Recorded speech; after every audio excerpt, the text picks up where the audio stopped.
Hello everyone, welcome back to another XRP analysis. I know many of you have been anticipating this, so with that being said, we're going to get right into it. Make sure to hit that like button and also subscribe to the channel if you haven't already. Thank you very much. So today we're going to be doing a quick overview of one of the biggest news that came out in just moments ago in South Korea that could also help push XRP's price up even further. Then we'll go over the technical analysis from an Elliott Wave perspective. But just very quickly, I made a video a few weeks ago where I discussed that the majority of XRP holders are in South Korea, or make a vast majority of the demographics for XRP holders rather. And now this news bit that just came out where South Korea's Democratic Party has also agreed in delaying the crypto gains tax until 2027, in my opinion, boosts the confidence by threefold potentially for investors in South Korea. It's not exactly the headline I was expecting. This is huge news to even the crypto investors because Korean investors were actually preparing for the taxation to take into place in January. But hey, politics, right? So let's break it down because this decision isn't just about taxes. It's about, election strategy and a whole lot of market dynamics. I won't go into too much detail, but we still have to discuss this and why it's so important for XRP. So first, South Korea plays a huge role in the global crypto market with a lot of people heavily invested in digital assets. It's a daily news bit that comes out on a daily basis. The government originally planned to hit crypto gains with a 20% tax, but after some serious backlash and, let's be honest, political calculations, it got delayed. Now, that tax won't be kicking off until 2027 now. That's 2 extra years for investors to breathe easy, or at least strategize. And that's where the story gets quite juicy. This delay is definitely tied to South Korea's upcoming elections, where the ruling People's Power Party, or the PPP, is pushing to delay the tax even further until 2028. Likely to win over crypto investors, but meanwhile, the Democratic Party originally wanted the tax to go live in January of 2025, which is just 1 month away. But now, the Democratic Party agreed to this very surprising 2-year delay, possibly signaling strong bipartisanship. But what's the game plan here? No one really knows, but in my opinion, the People's Power Party, or the PPP, says taxing crypto too soon could scare off investors, and that makes sense, right? Especially when younger voters, many of who are into crypto, is such a key demographic. And on the flip side, the Democratic Party had proposed raising the tax threshold from $1,800 to $36,000, which is a much more investor-friendly move, but it's not quite the same effect as a delay. So what does this mean?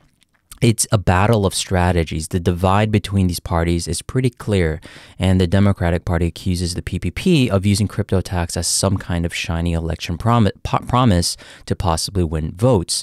Meanwhile, the PPP argues that delaying the tax is about giving the market time to grow and protecting the investors. It's not just about elections, it's about setting up a regulatory framework first. And the PPP wants rules in place that encourage innovation and protect the market before bringing in heavy taxes. Now, that's where it starts to get global because, in my opinion, South Korea's cautious approach might set an example for some kind of regulatory framework that could take into place and influence how other nations handle cryptocurrency taxes as well. Well, actually not taxes, but just overall regulatory framework. And let's not forget about cross-border payments. XRP is also a clear example, right? And by delaying the tax, South Korea is signaling that regulations need to come in to play first. And that message could resonate worldwide, especially as governments figure out how to deal with this new financial frontier in the crypto markets. Anyways, this is huge news as it still gives crypto investors not only room to breathe, but really also to possibly prolong this bull market, which is kind of what we're kind of positioned in right now, right? So it could also attract new investors, but we'll have to see how this is going to be developing. But for sure, we have some big news coming out of South Korea delaying the crypto tax. And again, the huge demographic is for XRP is based in South Korea. I think it's 16 to 17% of XRP holders is just based in South Korea. So with that being said, let's get straight into the Elliott Wave technical analysis. XRP is not only following our path perfectly from an Elliott Wave perspective, it's going well beyond our expectations in terms of where the possible retracements occur, right? So as you can see here, we have been talking about this break of the BD trend line of the triangle that we discussed for months on end. This was possibly the easiest trade setup that I have given over the past few months. And the only equation to this was patience, something that many lacked. People are calling it a stablecoin, and many are now biting their tails because of this breakout. So since that is a thing of the past, and that's fine because many who are sidelined are possibly looking to get in, and that's what my duty is here, to make sure to give a kind of a neutral bystander outlook on in terms of where the pullbacks and where the continuations might go. So far, we have achieved two main targets if we are considering this to be an impulse wave, meaning that we are currently observing a possible wave 3 to the upside, as you can see here in the minor degree of the white. And the only way we can do it is that first of all, we are currently observing a possible wave 3 to the upside. And by using fib extension techniques, that takes the pivot of wave 1 and 2, as that is the only measurable data that we have right now from this breakout, we can observe three main fib levels for this wave 3 that is possibly occurring right now. The 161.8% level, the 261.8% level, and then the maximum level from a theoretical perspective, the 423.6% level, which is around the $4.60. So technically we can go there right now, and we have divided this between the faster route and the rational route. Now, before we get into that, let's talk about the fib levels now.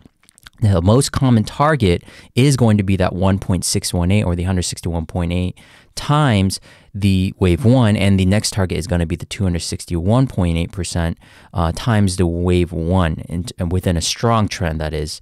And we've also kind of pretty much achieved that as well. So if wave 3 is particularly strong or in high demand, or in high momentum rather, it can extend all the way up to the 261.8%. And as you can see, we just achieved that. And now there's a rare possibility, based on the buying pressure that may continue now that everyone is interested in XRP, there is a rare possibility that we can extend for a faster route up to the 4.236 level. Again, it's rare but possible in extremely aggressive trends, especially in highly spectral markets like crypto, could actually happen. And that's kind of what we observed in the 2018 bull market, where we just kind of extended without no real pullbacks. So is this possibility? Absolutely. But again, if we do achieve that faster route where this wave 3 could extend up to that 423.6 before if some kind of minor retracement to occur at least, right? Is that if that happens, the faster route will be coming into play. And then we might have to relabel the degrees, where this may be the 5 wave in itself, as we will technically be breaking the all-time high and be also technically completing a wave 5. But just based on measurements using our fib extensions, just again, I won't go too deep into it, measuring it. And if we want to measure a wave 5, it's around these levels over here. So that's one way of measuring where the wave 5 could end. But most importantly, we do have another measuring technique, which is called the post-triangle thrust measurement, which takes the widest part of the triangle, and then you use that to kind of measure the length of the next wave, which is the wave 5 that we're looking for, from the breakout point of where the triangle has finished.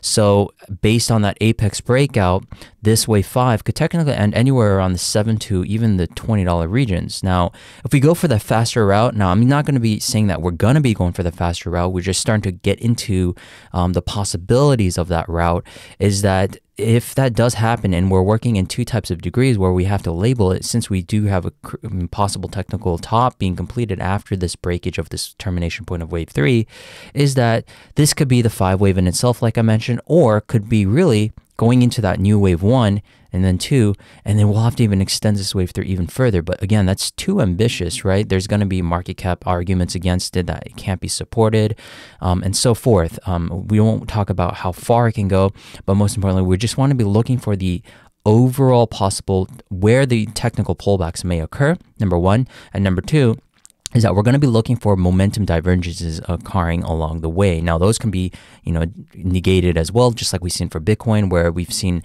heavy bearish divergences occur on the daily chart and on the 4-hour chart. But all of those have got negated, and Bitcoin is already nearly trading around the $100,000 levels and just kind of stalling there. This is why a lot of people are interested in altcoins. This is where we take the most advantage.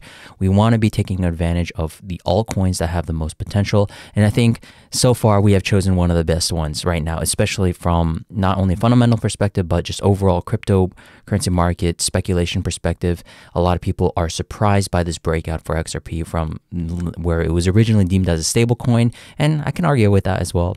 But it has now moved out of this range here, and we are already retesting this level here back in the 2021 major top around $2. So there is some major resistances, and it is aligning quite nicely with that 261.8% level. So is that a self-fulfilling prophecy? Most likely, we are seeing some kind of stall and rejection at the current time of recording, but we were seeing the same thing over here at the 161.8%, where that could have been the wave 3 ending, but it just continued up. So we have achieved two major target zones, and if the rational route is going to be occurring, then I wouldn't be surprised if that pullback were to come, but I wouldn't say that it's going to go below $1. Maybe it will, who knows, but it is still valid. We want to be making sure that this wave 4 keeps relatively a symmetrical outlook for how this overall impulse 5-way move is going to be created, and then we'll be looking for a 1-2, and that could be a sideways structure for quite some time, accumulation once again on a smaller degree, and that in itself could be the 5-wave to the upside to complete this wave 5. So remember, there's two ways to measure this wave 5, which is using the fib extension target tools based on the larger wave 1-2 to measure, or wave 1, and then wave 4 rather, to measure this wave 5 using the fib extension. And then we have also the post triangle thrust measurement, which is using the largest part of the triangle and then measuring from the apex breakout of the triangle to measure that. And that's kind of mostly how I would look at it. This would give a more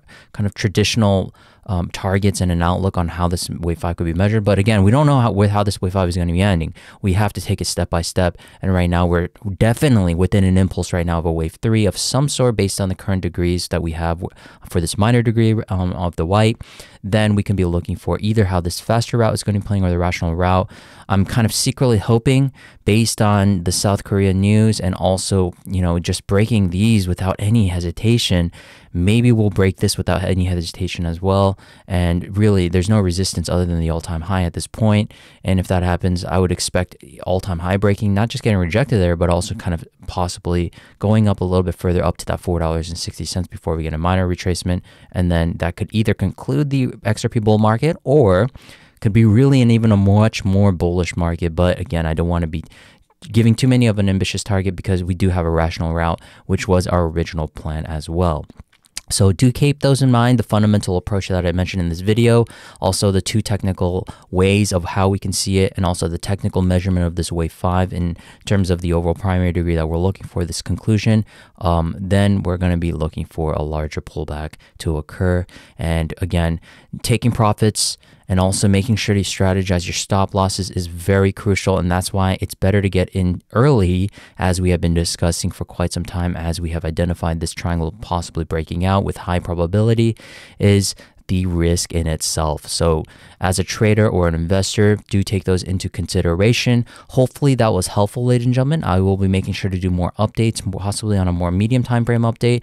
But for now, if you are interested in joining the Patreon membership, I do give more updates on Bitcoin and sometimes altcoins as well, twice a week. And if you're interested in joining the Discord membership, I give pretty much a daily analysis or bi-daily analysis on not just Bitcoin, but altcoins as well, and my view of other altcoins. So hopefully that was helpful.